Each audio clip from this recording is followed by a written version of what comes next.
Si Jésus est vraiment le roi des rois, va-t-il un jour imposer sa seigneurie? C'est ce que nous verrons aujourd'hui à l'heure de la bonne nouvelle.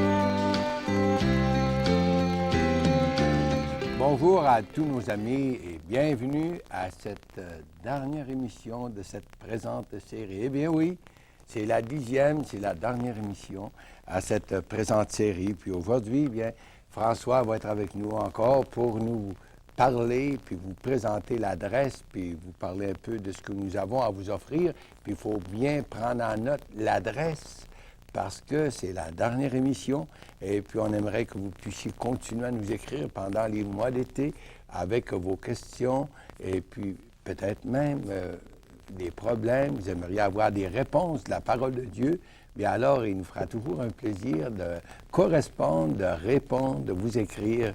Et puis, bien sûr, Sophie est avec nous encore, avec Louis Paré, avec un beau chant qui s'intitule « Que ta gloire revienne » un peu plus tard dans l'émission. Mais pour nous présenter le message, Jean-Pierre va nous présenter le message pour aujourd'hui, à cette dernière émission. Tu peux peut-être nous parler un peu du thème, mais peut-être qu'on devrait prendre le temps de remercier tous les gens qui nous ont écrit pendant et à travers cette présente série.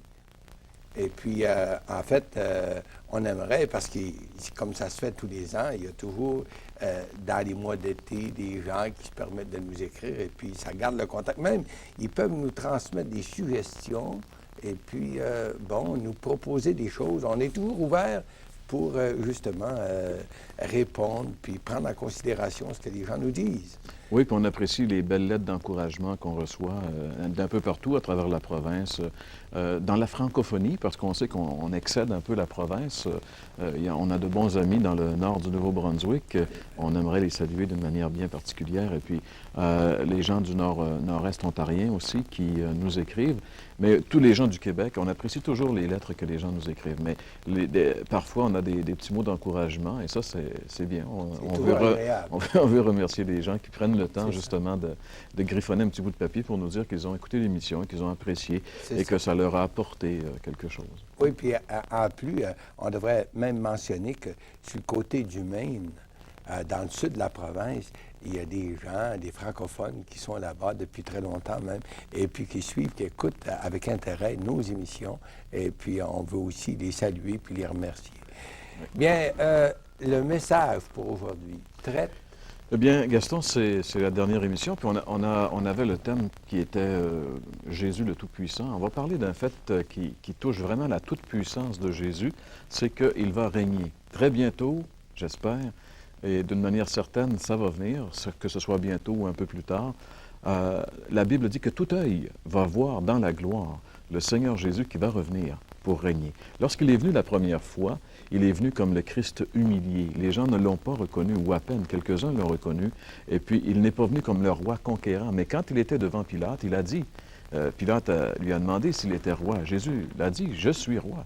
Il est roi. Il n'a jamais nié qu'il était roi, mais en tant que roi de l'univers, il va régner. Ça, c'est une chose qui est certaine. Et si Jésus va régner un jour sur l'univers, ça implique que les hommes ont, face à cette éventualité et face à cette réalité, une décision à prendre. Car il est le souverain de l'univers et on va justement à nouveau aujourd'hui souligner le fait que Jésus va régner et ce que ça implique également pour le commun des mortels.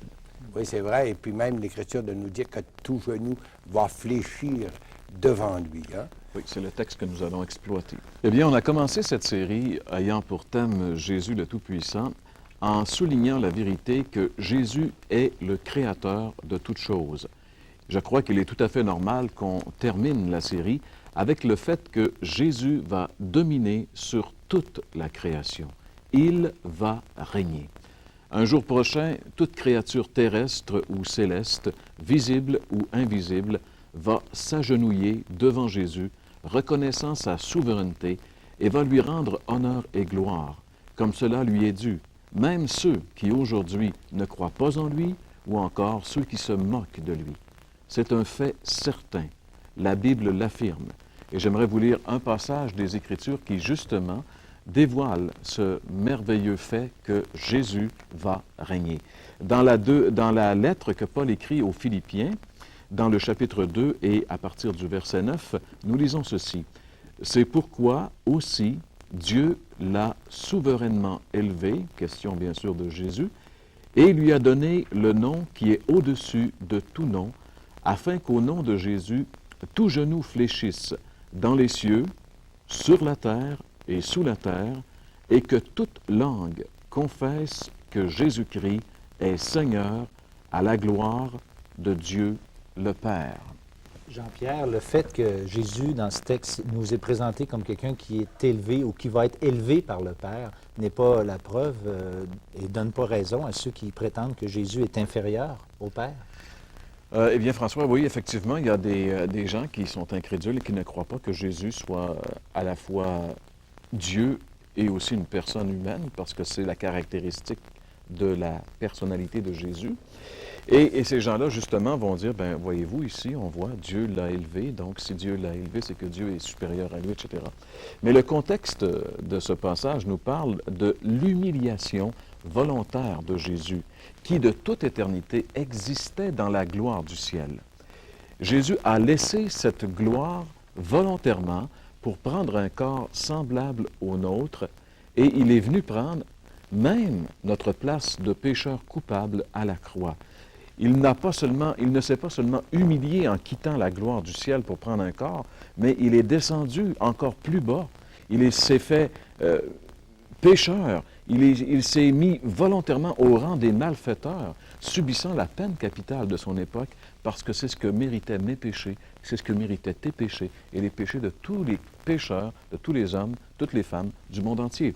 Le fait que Jésus possédait la gloire céleste, éternelle, dans le passé, est confirmé par plusieurs passages, et entre autres dans ce passage de ce qu'on appelle la prière sacerdotale, dans l'Évangile selon Jean, j'aimerais le lire avec vous, en Jean chapitre 17, l'Évangile selon Jean chapitre 17, et c'est le verset 5 où Jésus dit, « Et maintenant, toi, Père, glorifie-moi auprès de toi-même de la gloire que j'avais auprès de toi avant que le monde soit. » C'est très intéressant ce que Paul nous dit ici.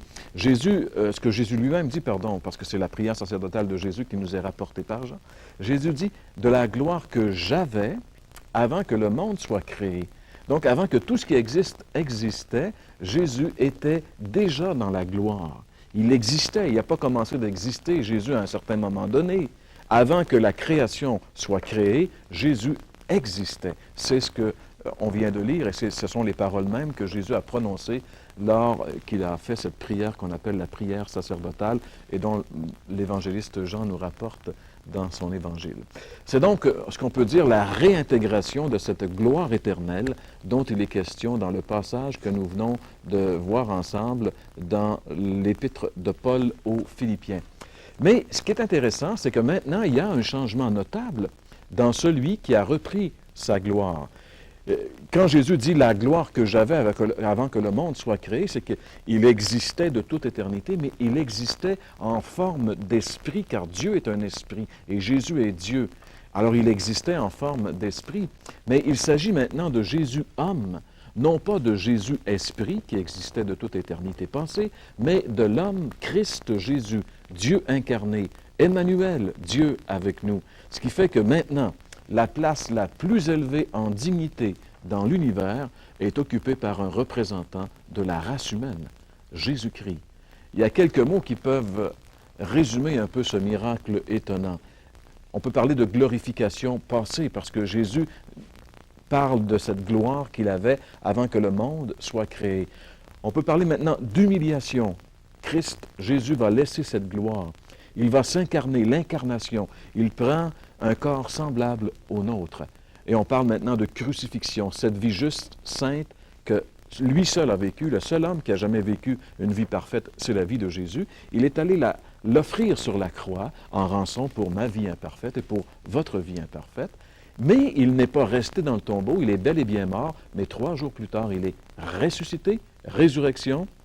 Quelques jours après, il est monté au ciel. Les disciples l'ont vu et regardaient le Seigneur monter. Il y a même 2 anges qui ont été obligés d'intervenir parce que les disciples auraient probablement figé là.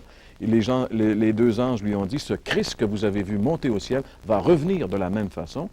Et il est remonté, donc, l'ascension, et il a repris la place de la gloire. C'est maintenant la glorification. Donc, de la glorification à la glorification, c'est là l'histoire éternelle du Fils de Dieu, le Seigneur Jésus-Christ. C'est pourquoi, bientôt, il va régner, il va être dans la gloire.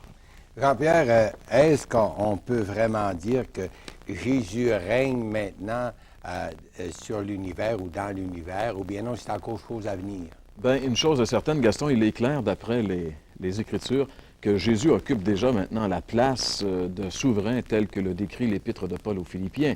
Mais on ne voit pas encore que toute créature dans les cieux, créatures qui sont sur la terre ou sous la terre, soit vraiment soumise ou ploie, si tu veux, le genou à Jésus. Il y a encore beaucoup de rebelles, encore beaucoup de gens qui se permettent de défier le Seigneur Jésus-Christ, de maudire son nom, etc. Et donc, ça nous prouve que Jésus n'a pas encore agi en tant que souverain.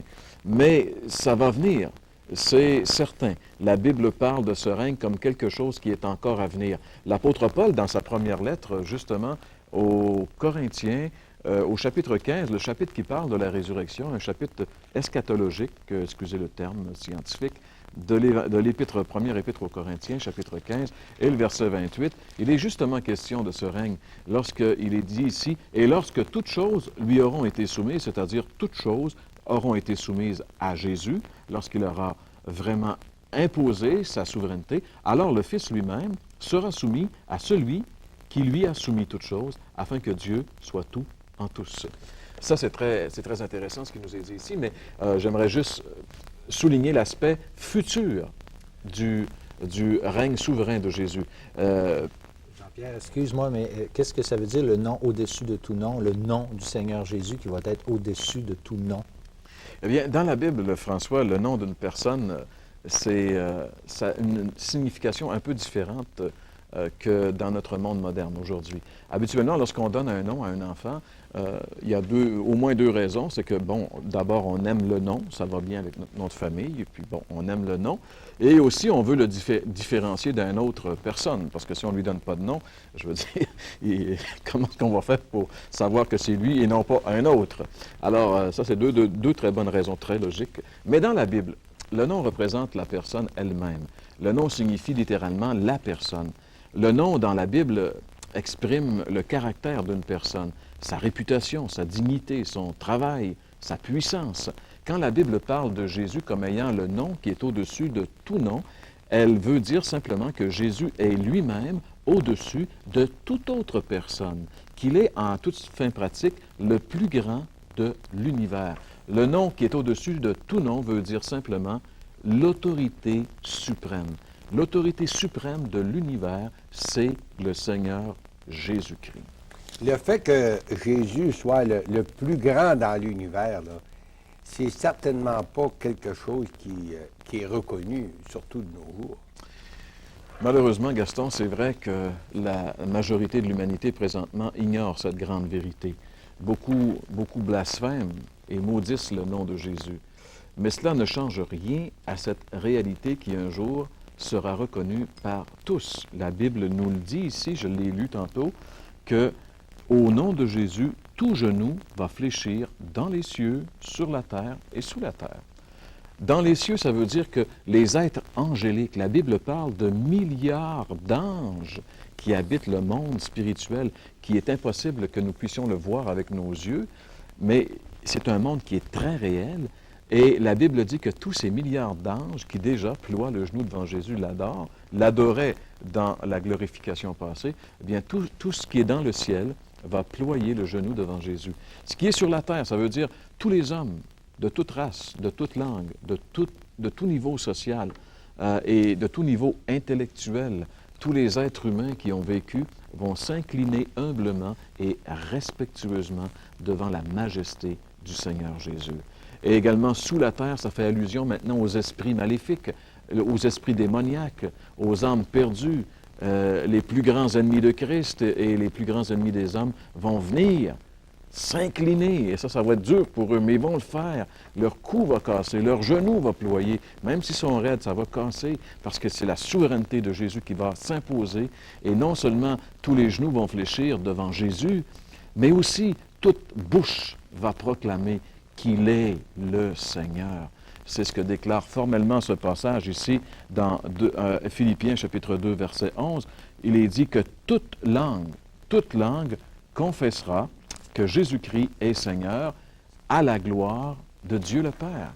Toute langue va confesser que Jésus est Seigneur. Et la définition du dictionnaire Petit Robert du mot Seigneur, ça veut dire que c'est un titre qui est donné à Dieu en tant que souverain des créatures. Ce titre signifie que Jésus n'est subordonné à personne, qu'il est le maître absolu de l'univers. Le mot grec, qui est la langue originale du Nouveau Testament, eh bien, ce mot grec qu'on traduit en français par le mot Seigneur, c'est le mot kurios, qui désigne dans cette langue celui qui a le pouvoir et l'autorité. Selon les experts de la linguistique, il apparaît qu'il s'agit ici beaucoup plus d'un pouvoir de contrôle que d'un pouvoir physique. Reconnaître le Seigneur Jésus comme Seigneur, c'est reconnaître le fait qu'il a le droit de contrôler ma vie. Et pour être sauvé, justement, pour avoir la vie éternelle, il faut que je reconnaisse un jour ce fait. Il faut que je reconnaisse que Jésus est le Seigneur de ma vie, qu'il est le maître, le boss de ma vie. C'est tellement important que la Bible, Paul nous le rappelle dans l'épître qu'il écrit aux Romains au chapitre 10 et le verset 9.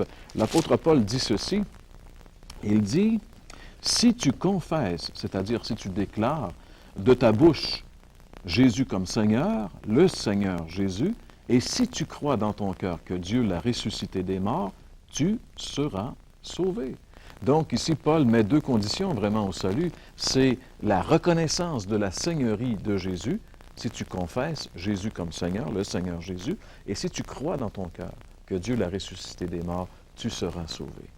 Quand l'univers reconnaîtra de force ce fait, alors Dieu le Père sera glorifié à sa plus juste valeur. Il est dit à la gloire de Dieu le Père.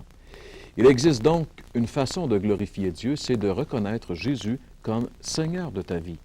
Il est clair, hors de tout doute, que Jésus va régner sur l'univers, car il est le Créateur et il est le Rédempteur, c'est-à-dire le Recréateur.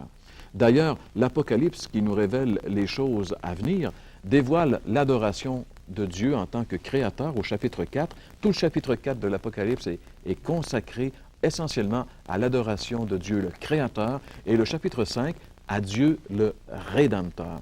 Et ce qui est donc le plus important, c'est de reconnaître que nous sommes l'œuvre du Créateur, mais aussi l'objet de sa rédemption. Car si Jésus est le Sauveur maintenant, il est tout à fait clair, selon la Bible, que bientôt, il sera juge. Et tous ceux qui refusent de le reconnaître comme Sauveur maintenant seront obligés de l'affronter comme juge plus tard. Jean-Pierre, si les gens vont se prosterner, c'est pas parce que là, ils auront reconnu enfin la Seigneurie de Christ et finalement, ces gens-là seront aussi sauvés puisqu'ils ont reconnu le fait que Jésus est Seigneur.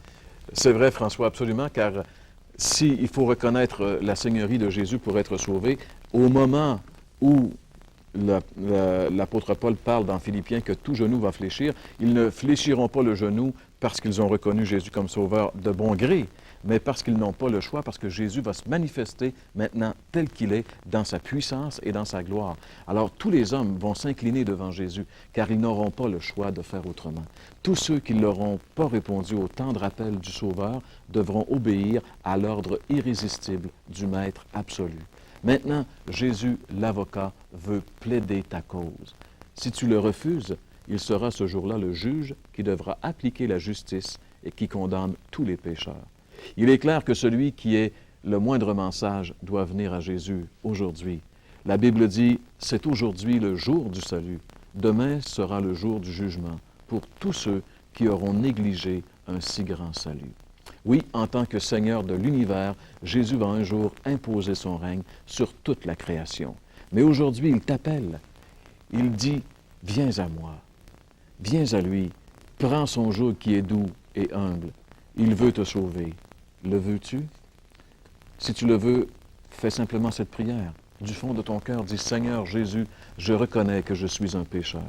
Seigneur, je crois que ce sont mes péchés qui t'ont fait souffrir et qui t'ont fait mourir sur la croix du calvaire. Je te demande pardon et je t'invite maintenant. Je te reçois comme mon Sauveur et mon Seigneur.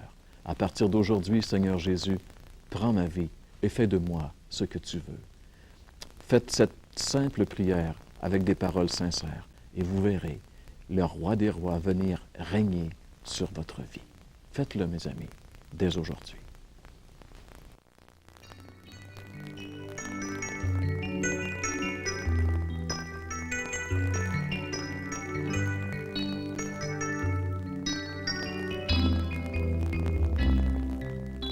Sonde-nous, ô Dieu, quel péché nous cache ton visage. Parle-nous, Seigneur, dévoile ce qui couvre ton message. Que ta gloire revienne, que ta gloire revienne, que ta gloire revienne dans l'Église. Nous venons vers toi pour nous humilier dans ta présence. Ton sang a coulé pour laver nos cœurs et nos consciences. Que ta gloire revienne, que ta gloire revienne, que ta gloire revienne dans l'Église. Aide-nous, Seigneur, à bâtir ton corps dans l'unité et que l'ennemi devant notre amour soit éloigné. Que ta gloire revienne, que ta gloire revienne, que ta gloire revienne dans l'Église. Renouvelle-nous, que ta grâce inonde tes enfants. Manifeste-toi, que ta gloire éclate maintenant. Que ta gloire revienne, que ta gloire revienne, que ta gloire revienne dans l'Église. Que ta gloire revienne, que ta gloire revienne, que ta gloire revienne dans l'Église, dans l'Église,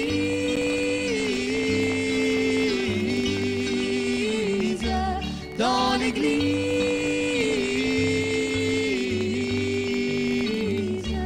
dans l'Église.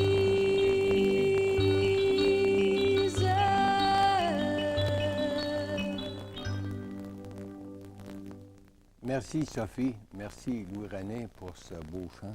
Que ta gloire revienne dans l'Église. Et j'espère que c'est le désir de votre cœur que la gloire du Seigneur puisse venir dans votre vie. Parce que pour que la gloire du Seigneur puisse venir dans l'Église, c'est dans nos cœurs comme individus. Parce que chaque croyant est un membre de cette Église qui appartient au Seigneur. Savez-vous, Jésus est en train de composer, de former son Église. Et le jour vient, il va prendre à lui cette Église où il est glorifié. C'est vrai que dans le monde, on ne voit pas cette gloire du Seigneur. Ce monde est encore dominé par l'ennemi. Mais le jour vient, comme on l'a entendu déjà aujourd'hui, le Seigneur, c'est lui qui va régner. Il va régner sur tout l'univers. Puis merci Jean-Pierre pour nous avoir présenté ce message. Un message qui est quand même très sérieux, mais un message qui nous donne beaucoup d'espoir. Hein? Le Seigneur va régner. Oui. Puis la gloire du Seigneur va être établie vraiment. Alors, je crois qu'on devrait aspirer. Le véritable croyant doit aspirer justement à cette gloire du Seigneur, c'est vrai. Mais pour qu'on en fasse partie, bien, il faut vraiment accueillir Jésus, s'engager avec lui, hein, s'accrocher à lui par la foi. Bien, merci Jean-Pierre et puis merci François de nous avoir rappelé en fait l'offre qu'on a. Et puis, bon, c'est l'été qui s'en vient et puis on veut remercier tous nos amis qui nous ont écrit à travers justement cette présente série. Continuez à le faire, on attend votre lettre. N'oubliez pas notre adresse. N'oubliez pas, on est là pour prier pour vous, pour répondre à vos questions d'ici à l'an prochain, Dieu voulant. Que le Seigneur vous bénisse pendant cette période d'été. Au revoir.